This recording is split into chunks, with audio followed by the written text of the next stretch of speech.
Okay, welcome back to Real Analysis. We are going to finish up our work in Chapter 2 on sequences of real numbers, looking at a very important notion of something called a Cauchy sequence. Cauchy is the name of a French mathematician, very prolific French mathematician, born around the time of the French Revolution. So he would have lived and worked in the late 1700s to around the mid 1800s. A very prolific mathematician, authored many books, hundreds of research papers in various areas of mathematics. So his name appears all over the place. Important mathematician who gave us a lot of ideas that we're still studying today.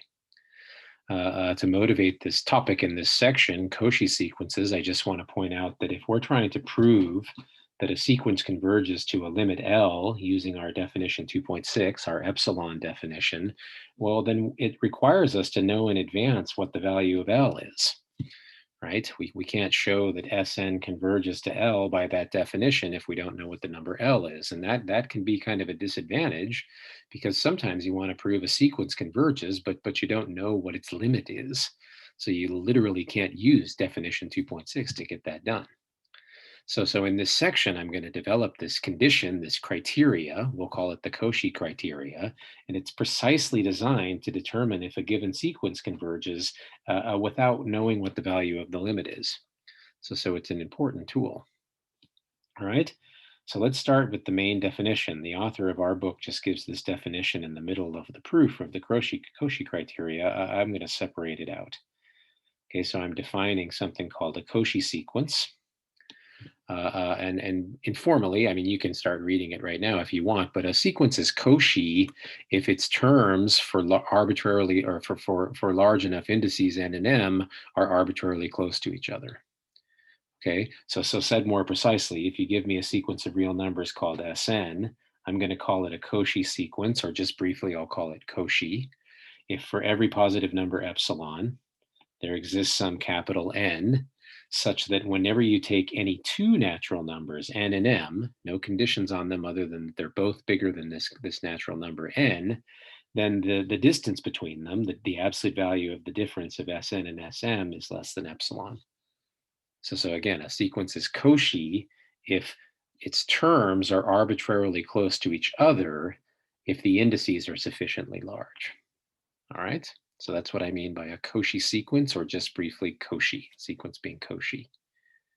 Let's look at a quick example. I'll just take our usual example sequence 1 over n, the reciprocal of the natural numbers. Why is that sequence Cauchy? I claim it's Cauchy because, well, if you give me an epsilon, the Archimedean property says that I can pick a natural number n big enough so that it's bigger than, say, 2 over epsilon, no matter what epsilon is. So then if you take any two numbers n and m, well, then their reciprocals would be both less than epsilon over 2, right? If n and m are greater than or equal to capital N, well, then in particular, they're both strictly bigger than 2 over epsilon, so their reciprocals are less than epsilon over 2. So then using the triangle inequality, the absolute value of their difference is less than or equal to their sum. In the triangle inequality, of course, I should have absolute values around each one of these summons, but 1 over n and 1 over m are positive.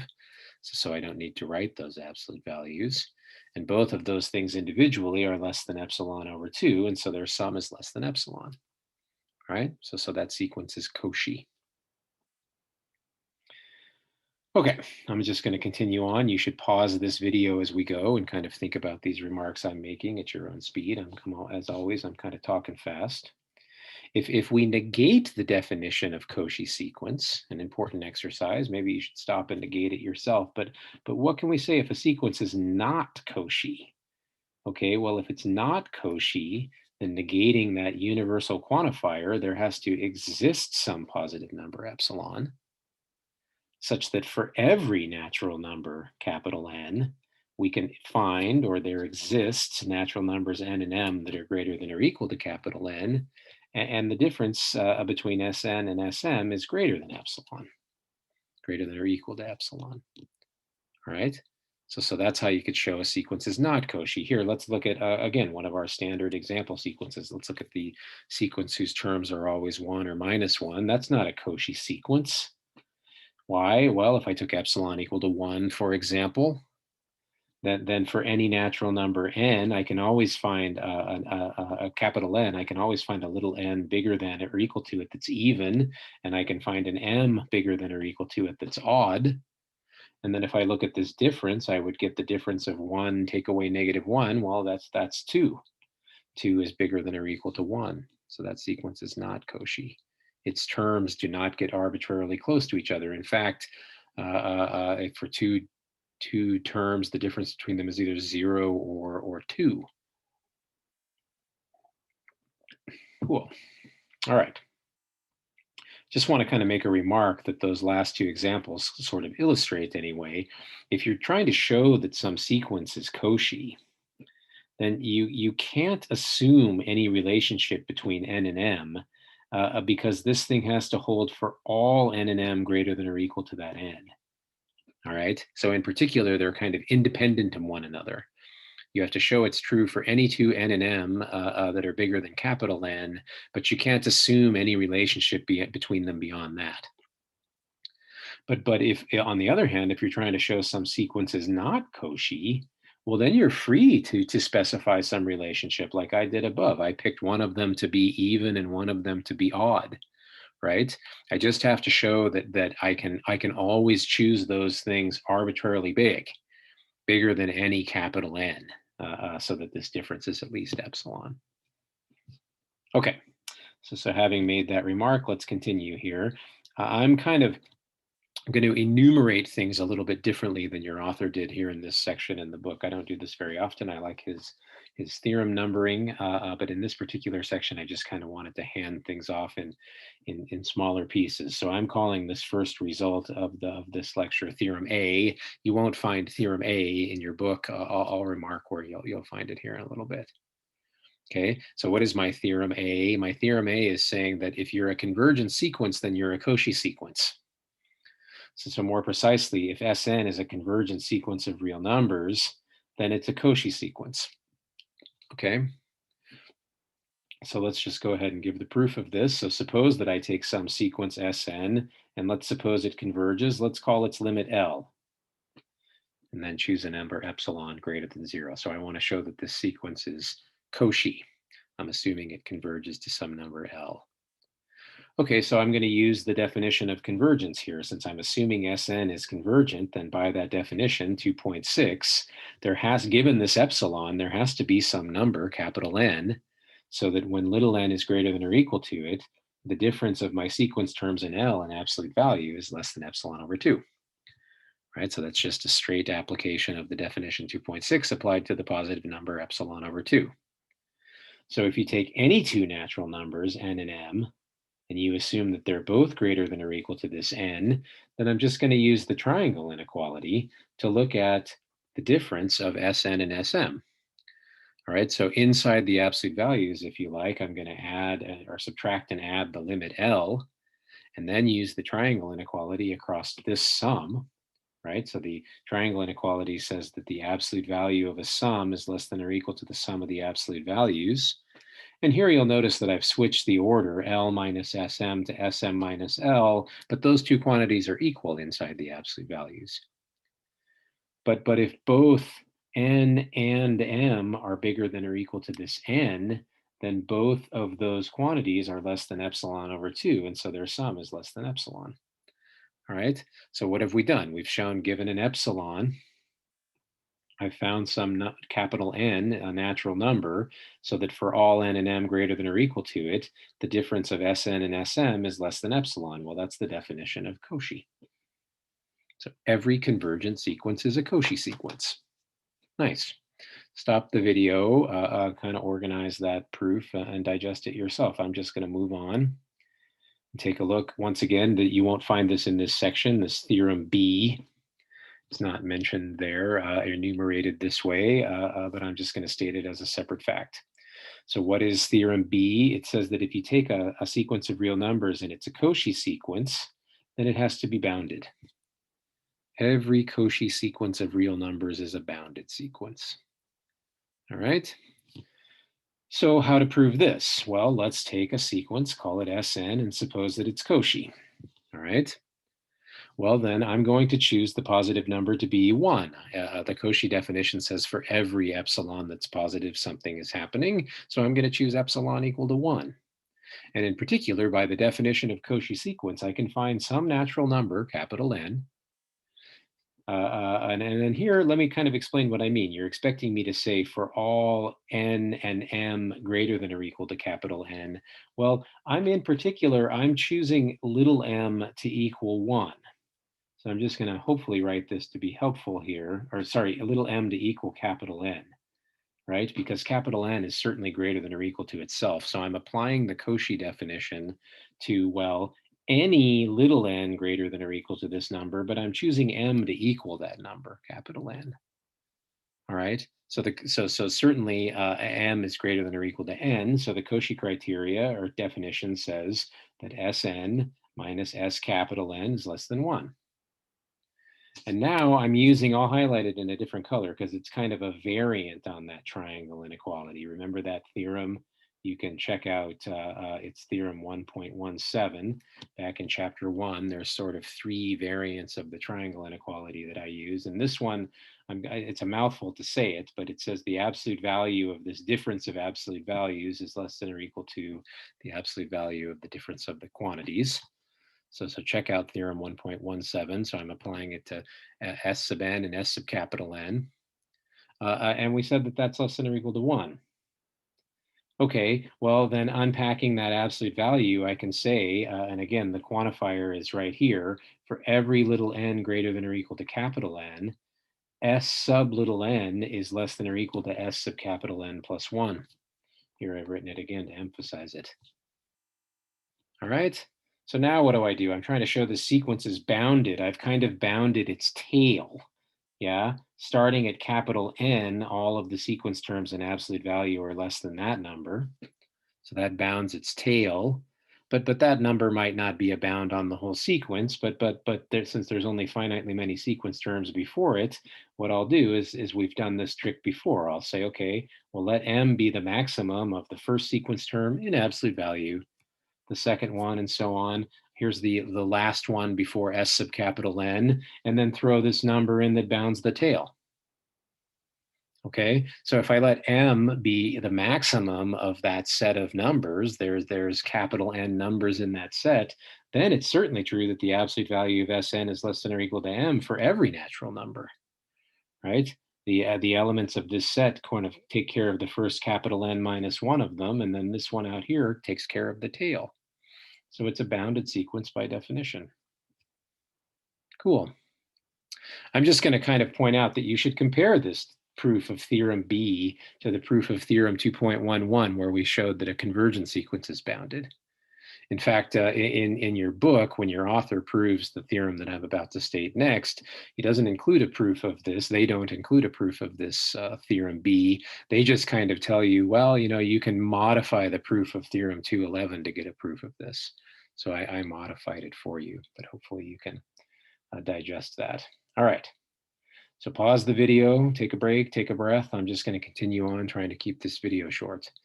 So here's the main theorem, theorem 2.41. So this is a number from your text, theorem 2.41. I didn't copy it from the text. I wrote it out, but this is your book's numbering system, and it's called the Cauchy criteria, the Cauchy criteria for convergence. And what does it say? It says that a sequence of real numbers is convergent if and only if it's Cauchy. All right. So notice there's no mention of what the limit is. That's why this is a useful theorem. This is a condition. If I can verify that a sequence is Cauchy, then I know it converges. And I know that in particular, even if I don't know what its limit is. So that's why this thing is handy. So it characterizes convergent sequences in the sense that it's giving me some condition, namely being Cauchy, that is met if and only if the sequence is convergent. All right. Let's give a proof of it. It's an if and only if theorem, so we have 2 implications to prove. One of them we already did. So if we just say let Sn be our sequence of real numbers, theorem A is the implication that if Sn converges, then it's Cauchy. So we don't have to prove that again. We've already proved it. That's what Theorem A said. So really our work, what remains to be shown is that if you're a Cauchy sequence, then you're convergent. All right, so if you're a Cauchy sequence, then you're convergent. That's what we have to show. Okay, so let's suppose then that Sn is a Cauchy sequence. Good. Well, then I'm going to use theorem B. Theorem B implies that it's bounded, right? So I'm going to break out one of our new tools, a big tool, the Bolzano-Weierstrass theorem. I just included the number so it's easier to look up in your book. The Bolzano-Weierstrass theorem says that every convergent sequence, or excuse me, every bounded sequence of real numbers contains a convergent subsequence. All right, so we're not done here, but Bolzano-Weierstrass says that our given sequence, it's Cauchy and hence bounded, and hence it has to have some subsequence. I'm going to call it S sub n sub k that does converge to some number. I'm going to call that number L. Okay. So the theorem is going to be complete if I can establish the following claim. I claim that the sequence itself actually converges to L. Right? And we'll get into the weeds here in a second, but let me just kind of say intuitively why. So I've got this sequence, it's Cauchy. Its terms get arbitrarily close to each other for sufficiently large values of the indices. But there's some subsequence of it whose terms get arbitrarily close to L. So way out in the tail of this sequence, these subsequence terms are arbitrarily close to L, but the other terms should be arbitrarily close to those subsequence terms. So everything should be close to L. That's not a proof. It's not a proof, but it is kind of what's going on in my mind when I think about this, is that if way out in the sequence, if the subsequence terms are getting close to L, but simultaneously all of the terms are getting close to each other, then all the terms should be getting close to L. Okay, so let's see if we can't turn that into some more rigorous mathematics here. So I want to try to show that Sn converges to L. So you're expecting me to start by saying, well, take some positive number epsilon, right? And now I'm going to condition a couple of times on these indices. How far out in the sequence do I have to go for the terms to be close to each other? Well, the sequence is Cauchy. So there's some number that I'm going to call capital N sub 1. I'm going to twice condition on this thing, so I'll call it capital N sub 1, such that for all natural numbers, n and m, that are greater than or equal to that, then the terms in the sequence are less than epsilon over 2 away from each other. Sn minus Sm is less than epsilon over 2. Okay, so that's the Cauchy part. But this subsequence converges to L, right? As k goes to infinity. So there's some other number. I didn't call it capital N sub 2. I should have. Maybe I can. I'm not going to change it. When I wrote this, I just called it H. There's some other number, capital H, that when you go out far enough for k greater than or equal to capital H, the subsequence terms differ from the limit by less than epsilon over 2. All right. So I'm going to let n be the maximum of those two things. I don't know if capital N1 or H is bigger, and I don't care. So I'll just say, well, whichever one is bigger, let's call it capital N. Okay, now to finish off, if we take two indices that are at least n, well, then they're at least n1. So the sequence terms Sn and Sm would be less than or epsilon over 2, right? Because that's true for any two sequence terms whose indices are bigger than or equal to n1. All right. And then when we talked about subsequences, we said, well, the subsequence whose index k is capital N is at least capital N, which is at least H.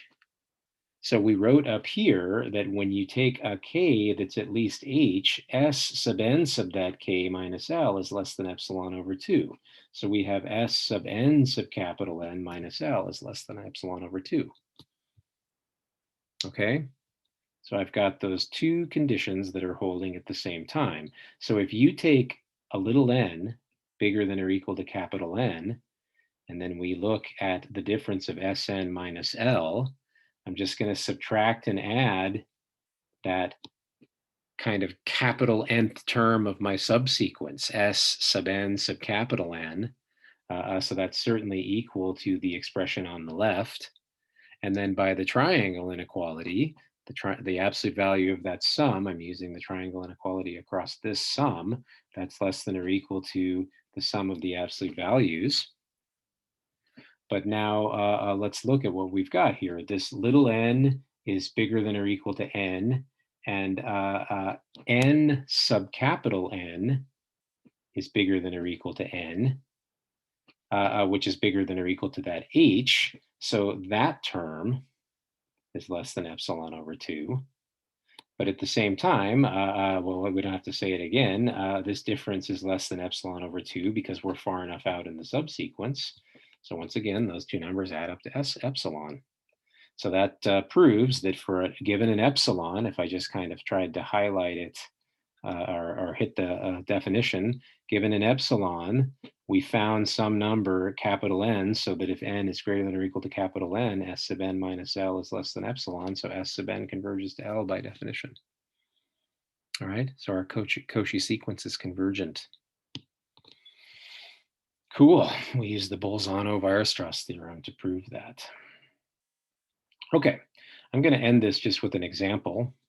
I said that a Cauchy condition is kind of useful sometimes because you can prove that a sequence converges even if you don't know its limit. So here's the sequence I'm going to consider. It's given recursively. It has sort of two seeds. I'll define S1 to be 1 and S2 to be 2. And then starting at n equals 3, S sub n is the average of the previous two terms. It's 1/2, the arithmetic average, 1/2 the sum of the previous two terms.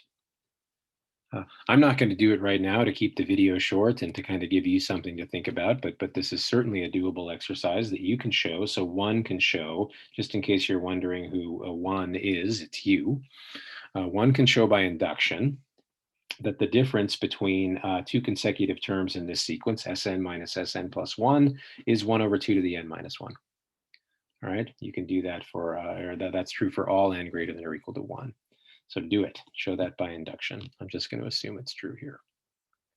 So if I take two indices, m and n, suppose m is bigger, and I look at this difference, Sn minus Sm, I kind of skipped a step here, but I'm just kind of subtracting and adding terms and then applying the absolute values. So by the triangle inequality, I would get that the absolute value of Sn minus Sm is less than or equal to the sum of absolute values.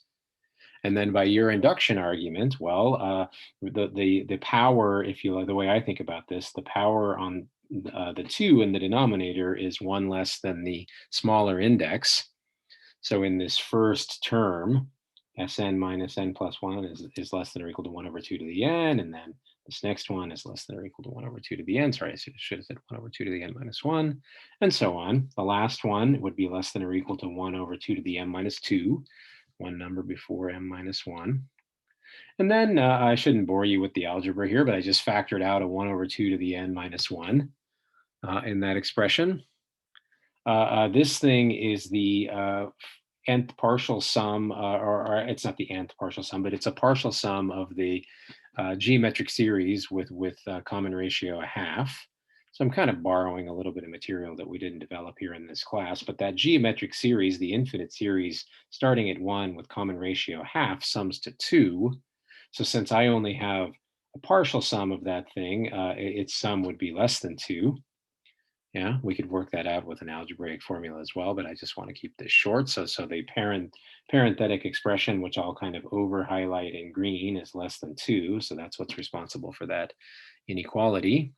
And of course, 2 times 1 over 2 to the n minus 1 is 1 over 2 to the n minus 2. And that's kind of good enough if you believe that you can choose n big enough to make this less than an epsilon, n and m big enough to make that less than epsilon. If you want to go into a little bit of the details, if somebody hands me an epsilon, then I would pick capital N so big that the 2 to the nth power was bigger than 4 over epsilon. So its reciprocal is less than epsilon over 4. I'll show you why I picked the 4 in a second. Okay. Or actually, I'm going to do it right now. Multiply both sides by 4, and I get 1 over 2 to the capital N minus 2 is less than epsilon. So if you pick indices that are greater than or equal to that, well, then that difference above is going to be less than epsilon, because the 1 over 2 to the capital N minus 2 is, and the difference of those two things we showed was less than that power of 2. So it follows that that's a Cauchy sequence, okay? And so it converges. Sn converges to something. And I'm going to leave it to you to try to find an algebraic equation that sequence will converge to. The very first algebraic equation that you're probably going to try, I shouldn't spoil your fun, but it might be, whoops, where am I? Sorry, I'm lost in my own notes. The very first algebraic equation that the limit must satisfy, you might get from taking the limit as n goes to infinity of both sides of that thing, but you're going to find out that that equation doesn't really reveal much about this limit, but you can kind of scratch at it further. Okay, so thanks for your attention. We're going to stop it there.